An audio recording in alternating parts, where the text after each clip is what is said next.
Ummul kamalati, ummul zamalati, ummul haqiqati, ummul shari'ati. Ya ummul fatila baki lolo'un hadara mai wuyar sama sawun gine yake sakar kiɗa.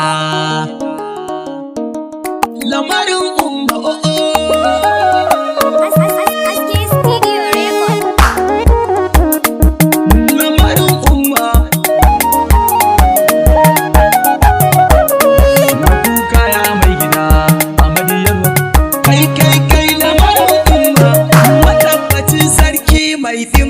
mai nutsuwa na zube gaban ka kawan zari da ni na so na fitar lamarin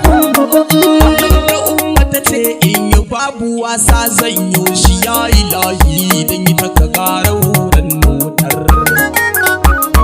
ka bani wani sirri da zai itan shari ya bani tasiri ya sani annuri in dire a gidan umma in faɗe ta yi sumunta wanda daɗi har ya zagaye sanar da safi nake yin ta yau fa umma ta ce mun na kasta ba ta kasidar kawai ta ya zana shi lamarin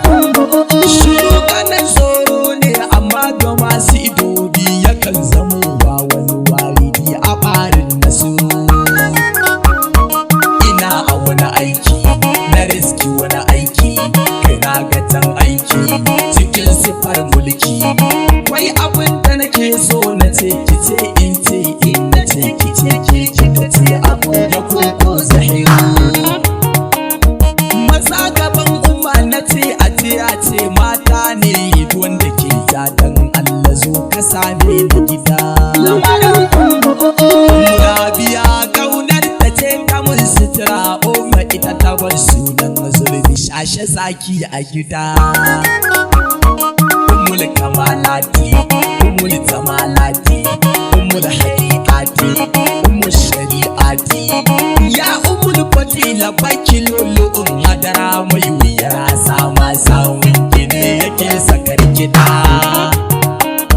Na je gidan umma daga kunga ta yi min wanka da sabulunta da sosanta masu jito kuziya.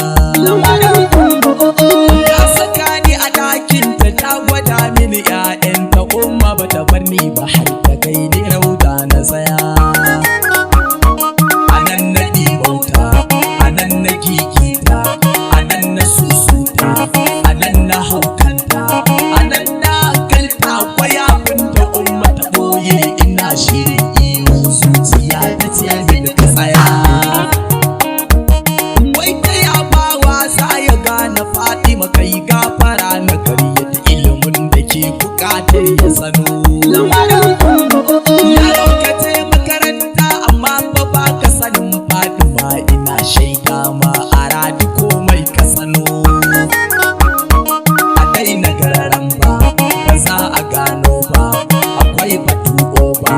bara mu je gaba za mu ɗauko sunanta ne mu kalli sa cikin sakila kunnen samu abin da ruhi ka dano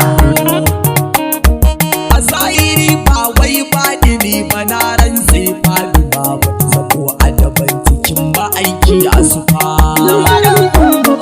a inda duka ji faɗi ma ubangiji kenan da kwalu da lallanmu da hakuri ka zauna ka dafa idan na ce umma ina nufin umma ba umma sai umma wayai kamar umma